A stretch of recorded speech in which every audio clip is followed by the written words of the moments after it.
tu soffrato di ma verità e mi che solamente una bugia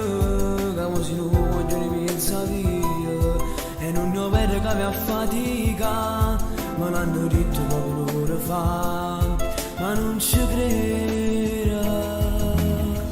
ma che già ne fa e me lo sai che non ti preoccupare ormai si consente la già spiegare che sono destino che mi ci si aiuta siamo cresciuti senza mamma e padre dimmelo tu ma che poteva fare e niente traccia fa mancare tu aggiorni malamente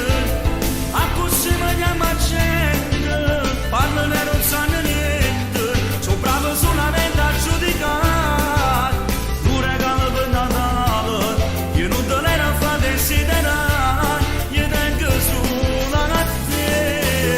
e lo capo dice a gente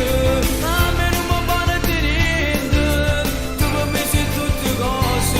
e sono orgoglioso che soffro da te ma nessuno ci ha aiutato come facesse di portarsi a te ti voglio bene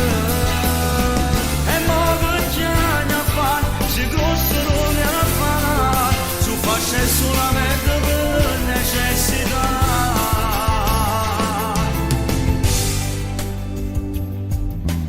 cosa c'è la verità non giustamente ciò che mi hai spiegato tengo paura solamente di te che passo notte sempre mi via mi venga presso ma vado a dormire non mi aspettato non ti preoccupare ci rimane tu aggiorni malamente a così mi chiama gente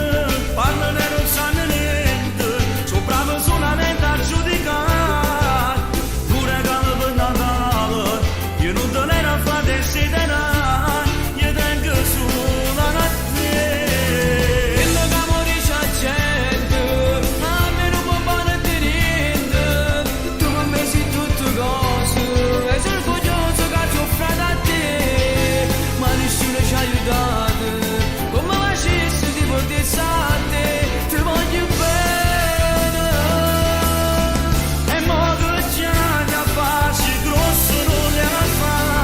su faccia solamente